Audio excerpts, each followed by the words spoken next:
anyways, King Abdullah's experience at Deerfield is really interesting to me because his son has the opposite experience.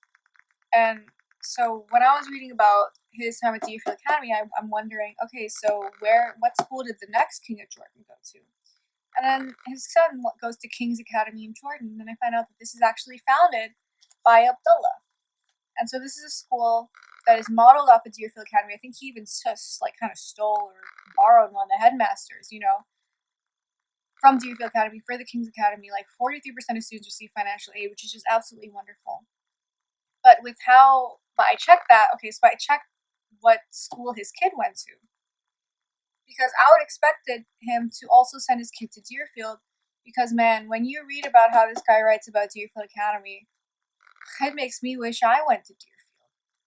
And because of his glowing description here, I might want to send my kids to Deerfield, And I wonder how this is going to affect him and how this is going to affect his son.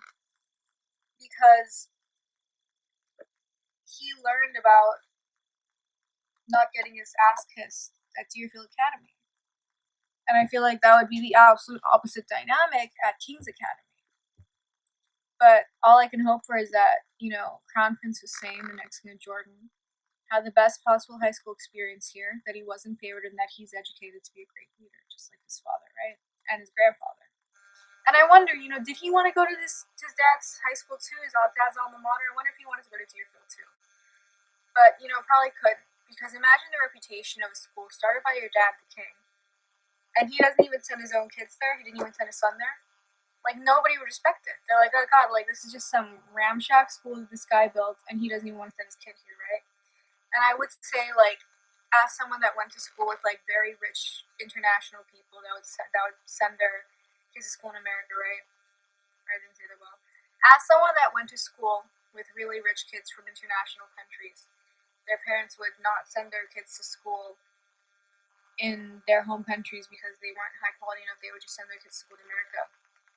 It's very, very, very respectable that this man, instead of sending his son elsewhere for school, and by doing that, low-key saying the schools in my country are not good enough for my kid, he built a school at the standards that he experienced and wanted for his children and his country.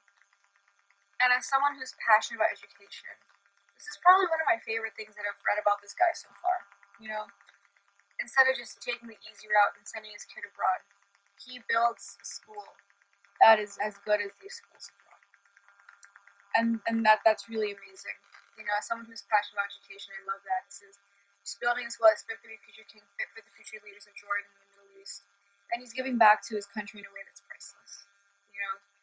He could have just used all that money to, just do more rich people shit, but he didn't. He wanted to build a school in his country, and people that build schools I think they have a special scene.